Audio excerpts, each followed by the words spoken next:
And what about the different kinds of CPAP? I mean, you've got what seems to be like a top of the range. You know, it's an automatic one. Yeah. It's got a heater and a humidifier. Mm-hmm. Are those sort of high-end things? Do you think they're essential? I mean, would you go for the best you can afford, or you know? Well, I guess that I talked to them about what the different options were and made a decision. So I've never tried any other machine, Right. but it does push air at a certain pressure at you. The one I've got has a control so that it senses when I'm breathing out and it drops the pressure by half.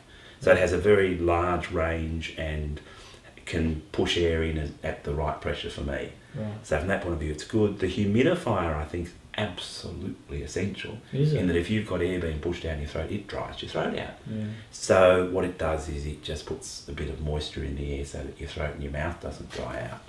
What would happen if you didn't have it? I just think it'd be very uncomfortable. Because I know sometimes, depending on what the humidity and the temperature's like, I'll wake up with a really, really dry mouth, so I'll just adjust it up a little bit more, Yeah. so that there's a bit more humidity coming in. So I couldn't imagine using the machine without it, to be honest. Yeah, it would be. But really, the key piece of equipment in it all is the mask. Is it? There's a lot of options on Is masks. I was actually born with a breathing problem, so I learnt to breathe through my mouth, so I don't breathe properly. Right. And so I went for a full face mask, which was rather difficult to get used to. I've since changed to one that just covers my nose, and I wear a little strap that holds my mouth up like this so that I can't breathe through my mouth, and found that that's a very, very good solution for me. Right. But there are so many options that it's a matter of get it professionally fitted. Like mine's all been set up by my doctor. It's been fitted by a fitting specialist.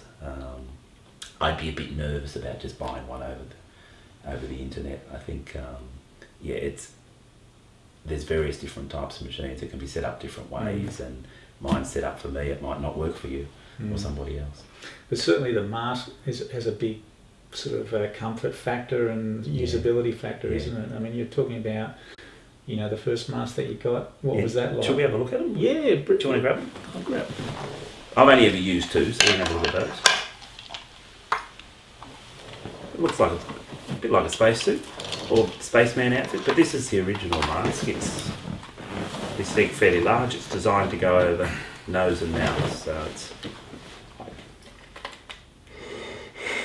like that, and then all these straps wrap around your head to hold it on, and then there's a very large tube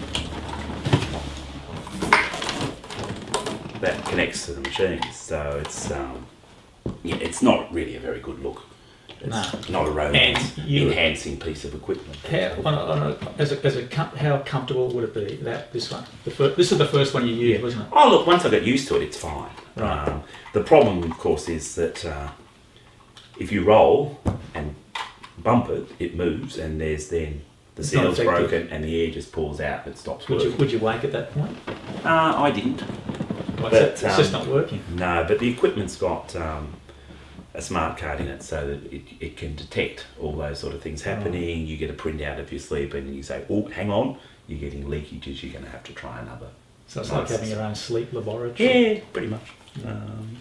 Whereas this is the one I use now. You see it's a bit smaller. It just fits over my nose, like so. And you then just have to learn not to open your mouth while you're using it. So I actually use a strap.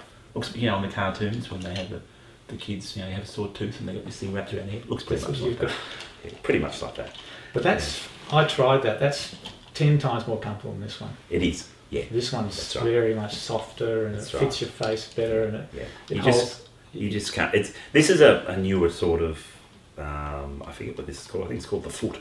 It's latex, but this has got a soft and a firm component to it. So as soon as the air pressure comes on it, it opens out. So it doesn't have to be worn nearly as tight as the other ones. That's a lot more comfortable. Well, when I tried it on, you could hardly even feel it. It was just so soft. But this is $200 or $300 for one of it, just for the mask.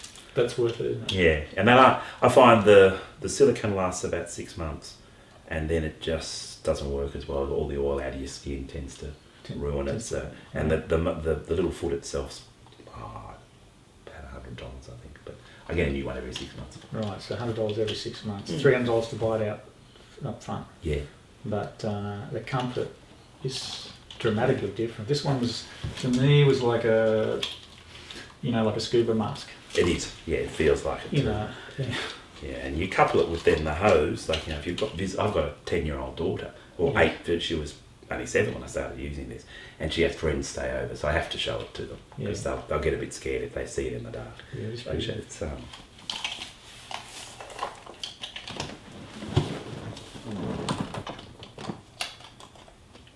that's it. All right, that's pretty scary. Yeah.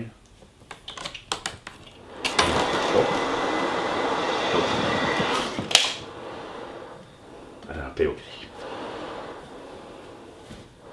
it doesn't work well when you start breathing early about.